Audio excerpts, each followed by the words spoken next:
Hey, thanks for popping by the JakeD channel. Appreciate you coming by and checking out what we've got to say.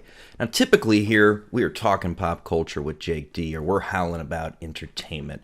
But I'm going to take a little bit of a break from my normal channel content to show you a little bit about just how citizen activism can be effective in your local community. Now, I've made no secret that I'm a resident of Central Texas in the general Austin area. And on March 25th, just a couple of days ago, I felt compelled to appear before the city council here where I live because my city happens to be one of only two locations within the state of Texas that has felt that they should defy some of the changes that have been put into place around the restrictions here in Texas by our governor. And there was an agenda item specifically about a potential legal challenge against that defiance of the governor that was on the agenda. And it's, it's an issue that I feel passionately about for a number of reasons. One of which, of course, is, in this particular case, the rule of law and the importance of adherence to that and appropriate channels for those sorts of challenges. Now, people can feel however they like about the mitigation strategies that have been put in place in the state of Texas, the United States, and around the world over the course of the past year. However, it is still critically important that any type of mitigation strategies, whatever they may be, are aligned with the legal framework under which we live that creates a society that has the predictability and the ability for folks to understand the framework under which they live and operate in order to be successful in the world at large, whether that be in business, whether that be in your particular field or profession that you may perhaps work for somebody else, or whatever it may be. Overall, I have always felt very passionately that these things are very, very important. And because of that, I felt compelled to speak to the local council. So coming up after this are a few excerpts from that particular council meeting. And the reason I decided to make this video was really to help folks see that citizen interaction can be efficacious. All right. That being said, let's take a look at what went down a couple of days ago.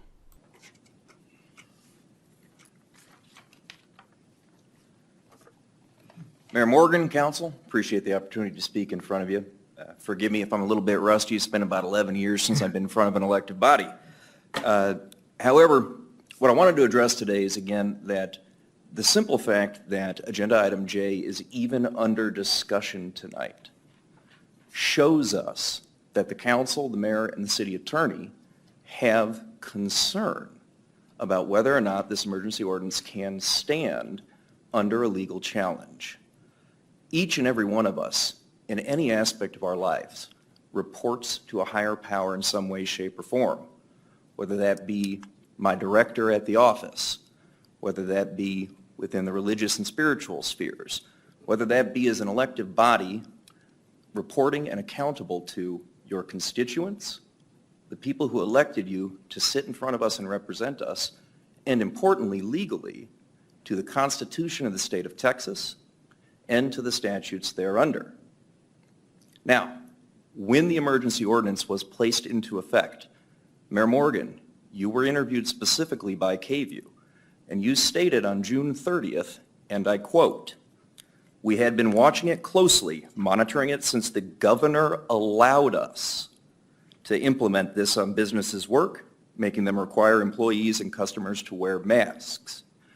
Your statement during that public interview clearly shows us that you as the mayor and the council believed that the governor's permission was necessary in order to enact the authority of this ordinance Furthermore, Section 1.04 of the emergency ordinance states specifically, and again I quote, "On June 17, 2020, Governor Abbott publicly announced that according to his interpretation of his executive orders, local governments can require stores and businesses to require masks, and further, that every city and county is authorized to impose this requirement on business operations."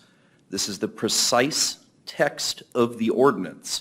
It's an establishment clause of authority within your ordinance, and it specifically references the governor's permission as the source of legal authority.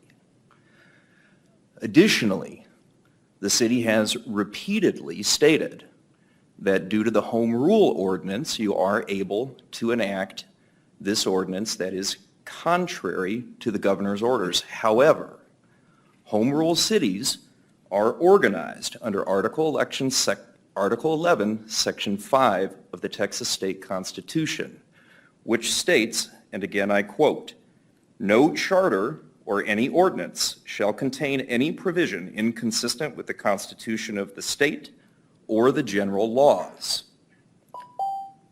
Go ahead.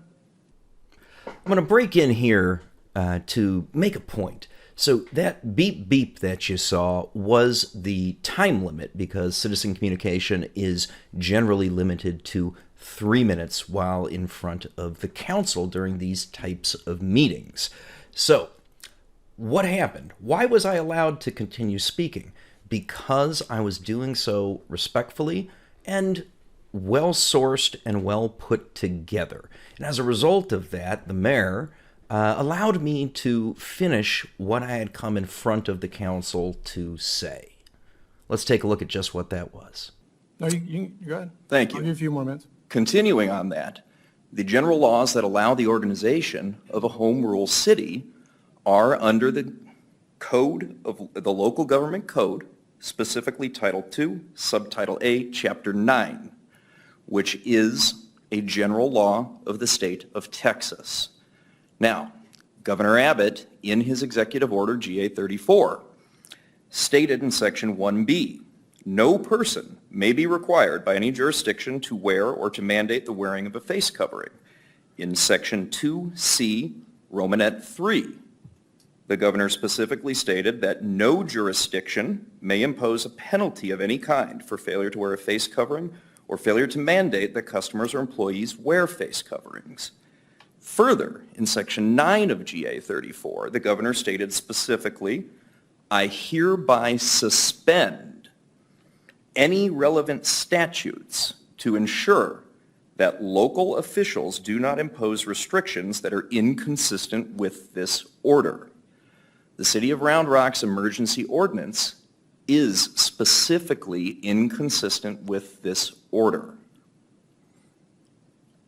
Thank you. Sorry, since this is on the agenda, I can address that. So I need to say one thing about the facts on that. Our order went in place before the governor's orders. He put his in after us. So just to be clear, we actually had our ordinance that fined individuals and businesses prior to his first order that he did when he did the mask mandate. Respectfully, Mayor Morgan, your ordinance states that on June 17th, 2020, the governor granted such permission. You enacted the ordinance on June 29th. Right, but we put it in, but we put the mask mandate in before him. I just want to make sure that that's understood by the public, that this was put in before the governor did his orders. And, you know, we will agree to disagree. Thank you, though, for coming. And that was the end of my testimony in front of the council. What the heck was the mayor getting at there? It appears that he was trying to hang his argument on the specific wording of the orders saying that no local government may impose. And by establishing the order, he seemed to be trying to suggest that because they were pre-existing, they therefore didn't violate the order. At least I believe that is the argument that he was making. Well,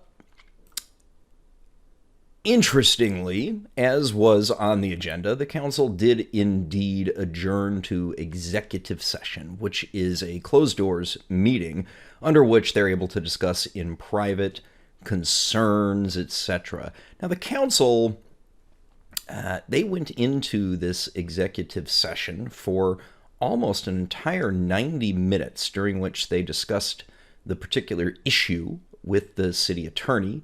And I imagine there was a lively discussion because, my goodness, 90 minutes is a heck of a long time to have that type of private closed-doors discussion. It suggests that there was a variety of opinion associated. So what happened when they left the executive session? Let's take a look.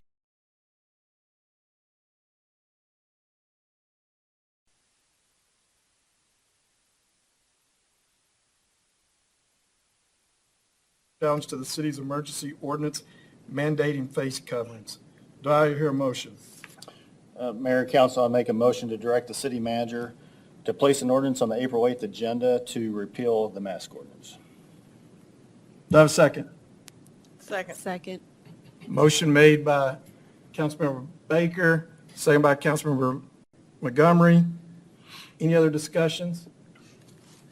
Megan, please poll the council. Councilmember Baker, Yes. Councilmember Ortega, Yes. Councilmember Basie, Yes. Councilmember Montgomery, Yes. Councilmember Lee, Yes. Mayor Pro Tem Flores, Yes. Mayor Morgan. Yes.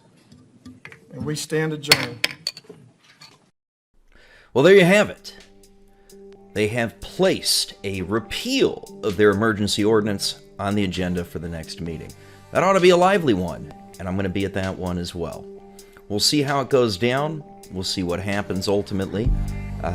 Because this is an emergency ordinance, it is my understanding that in order to keep it in place, it's going to require at least a supermajority, if not a unanimous vote. So I suspect we're going to see this come down. And that, my friends, is one of the powers of citizen activism. Now, do I believe I was the only reason why this was placed onto the agenda? No, I do not. Understanding the personal positions of some of the council members, I suspect that there's a decent chance that it may have gone this way regardless. However, taking that empowerment and making yourself heard is absolutely vital to the functioning of our republic. Well, thank you for listening this long. If you liked the video, please remember to give it a thumbs up, comment down below, let me know what you think, and please, if this is your first time coming here, consider subscribing to the channel. I largely cover pop culture. We've got a great stream on Sunday evenings at 5 p.m. called Howlin' About Entertainment, where me and the guys talk about what's been going on in pop culture over the course of the week. And you know what? Videos like this might start showing up a little bit more commonly. Thank you, and we'll see you on the next video.